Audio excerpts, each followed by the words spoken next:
गौरी कौवी अपनी रसोई में खाना बनाते हुए बड़बड़ा रही थी क्योंकि गर्मी बहुत ज्यादा थी। हाय गर्मी, मेरा तो गर्मी से बुरा हाल है, पसीना सोख ही नहीं रहा।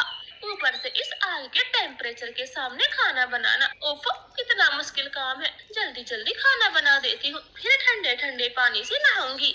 ऐसे थोड़ी देर में गौरी कौवी जल्दी जल्दी खाना बना देती है और नहाने के लिए बाथरूम में चली जाती है। वाह वाह वाह, गर्मियों में नहाने में कितना मन लगता है। आज पूरी 6 बाल्टी पानी से नहाऊंगी। गौरी कभी बहुत खुश हो रही थी। वो जैसे ही पानी का एक मग्गा अपने ऊपर डालती, वो जोर से चिल्लाती है, हाय मैगी, कितना गर्म पानी है, मेरी तो कमर ही जल गई। बताओ, अब चैन से नहा भी नहीं सकती। आज तो आने दो कालू को, खुद तो चला जाता है एसी की हवा खाने, मैं यहाँ गर्मी से मरती हूँ। ऐसे बेचारी गौरी कभी बिना नहाए ही बाथरूम से चली आती है तो इधर रानो चिड़िया के घर में एसी लगा हुआ था। उसके दोनों बच्चे एसी की ठंडी ठंडी हवा में मजे से लेटे हुए थे। कुकू बेटे, खिचड़ी में डालने के लिए हल्दी खत्म हो गई है, आप गौरी आंटी से जाकर 1 चम्मच हल्दी ले आई। नहीं मम्मा, आप गुड़िया को भेज दे, मैं सो रहा हूँ। मम्मा, अभी तो ये जाग रहा था, मैं नहीं जाने वाली, आप इस कुकू को ही भेजे, सब इसके ना जाने के बहाने हैं। बंदरिया, मैं सचमुच सो रहा था, चुपचाप से चली जा। कुकू चुप हो जाए, मैं खुद ही चली जाऊंगी। अब एक दूसरे के गलत नाम रखना छोड़ दे, वरना मैं ऐसे बंद कर दूंगी, फिर सोना तुम दोनों गर्मी में। ऐसे बोलकर रानो गौरी कौवी के घर हल्दी लेने चली जाती है। उसे बहुत पसीने आ जाते हैं, ऊपर से गौरी के घर में तो गर्माहट थी।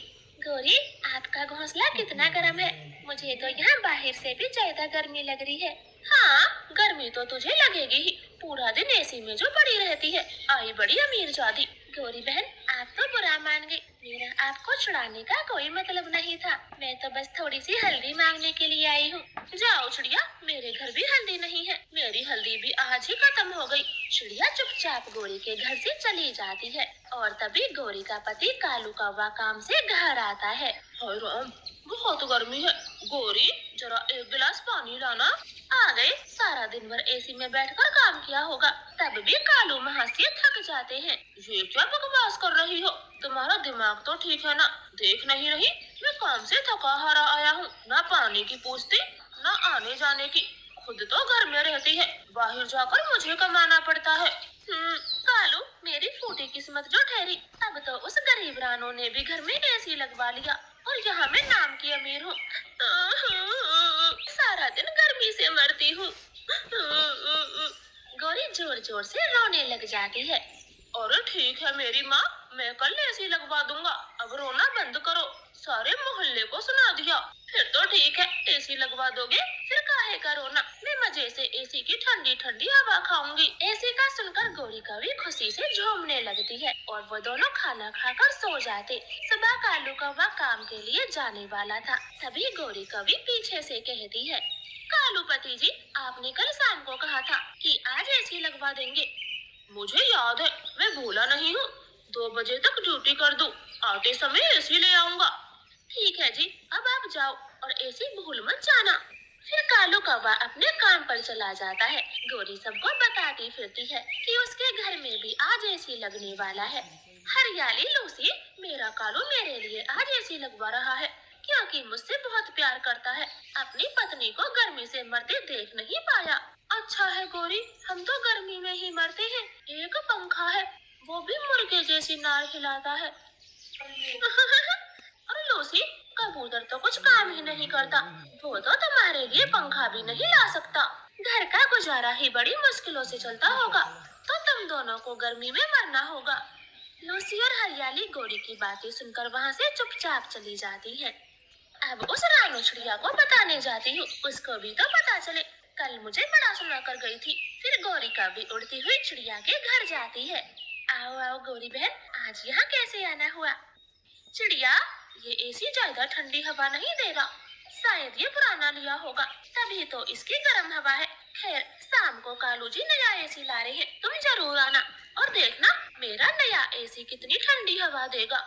ये तो बहुत अच्छी बात है, मैं शाम को आपका एसी देखने जरूर आऊंगी। आ जाना, बहुत महंगा वाला एसी लाएगा मेरा कालू, जरा दूर से ही देखना। ऐसे रोब जमाती हुई गोरी वहाँ से चली जाती है। शाम हो जाती, कालू कौवा एसी की दुकान में जाता है। भाई जी, मुझे कोई सस्ता सा एसी दिखा दे। ये देखो भाई, ये सबसे कम बजट का एसी है, सिर्फ 39,000 का है। 39,000? ये सस्ता है? फिर महंगा क्या होगा? मुझे इससे भी सस्ता एसी दिखाओ, कम से कम 20,000 तक का। दफा हो जाओ, ये सबसे सस्ता एसी था। इससे सस्ता एसी पूरी बाजार में नहीं है। कालू कौवे को दुकान से बाहर निकाल दिया जाता है। रास्ते में उसे कबाड़ खाना दिखाई देता, जिसमें खराब एसी पड़े थे। कबाड़े वाले भैया, मुझे एक एसी दे दो जो रिपेयर करके थोड़ा चल सके। लो भैया, ये एसी थोड़ा ठीक ठाक है, पास ही की दुकान से इसे ठीक करवा लो। कालू कौवा उस कबाड़े से एसी खरीद लेता है और रिपेयर करवाने चला जाता। लो भैया, एसी अब चल ही जाएगा, मेरी मजदूरी के 500 रुपए दे दो। वाह वाह, 6,000 में एसी मिल गया, कम से कम 39,000 तो नहीं देने पड़े। फिर कालू मजदूरी के पैसे देकर एसी अपने घर ले जाता है। रानो हरियाली लूसी गोरी के एसी का इंतजार कर रही थी। वो जैसे ही कालू के पुराने एसी को देखती है तो खूब हंसती। गोरी, ये तो पुराना एसी है, इस कबाड़ी एसी के लिए आप मरी जा रही थी।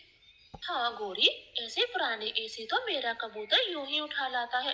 तुम मुझसे ही कह देती, ऐसा एसी तो मैं तुम्हें अपने घर से ही दे देती। चलो हरियाली, अब चलते हैं। ऐसे बातें बनाकर वो दोनों चली जाती है। कालू, ये क्या उठा लाए हो? एसी कम, कबाड़ा ज्यादा लग रहा है, करवा दी ना मेरी बेइज्जती। गोरी, ये एसी चलता है, बहुत ठंडी हवा देता है। मैंने एसी लगवाने का कहा था, ये नहीं कहा था कि नया एसी लगवाऊंगा। कालू, मुझे नहीं पता, अभी के अभी नया एसी लेकर आओ। गोरी, तुम समझती क्यों नहीं? एसी नया हो या पुराना, तुम्हें सिर्फ हवा से मतलब होना चाहिए। हाँ गोरी बहन, इस एसी में क्या बुराई है? आपको गर्मी से बचना है, ना कि नए एसी को सर पर लेकर घूमना है। एक बार इसे चलाकर तो देखो। गोरी कौवे रानो की बात मान जाती है और कालू कौवे एसी को दीवार पर लगा देता और रिमोट से एसी को ऑन करता है और एसी ठंडी ठंडी हवा देता है। गोरी, कितनी अच्छी तो हवा दे रहा है। अब बोलो, अभी भी क्या तुम्हें नया एसी चाहिए? ठीक है कालू, अब मैं नया एसी लाने को नहीं कहूंगी, यही अच्छा चल रहा है। रानो बहन, आज तो आपने बचा ही लिया, वरना गोरी मुझसे बहुत लड़ती।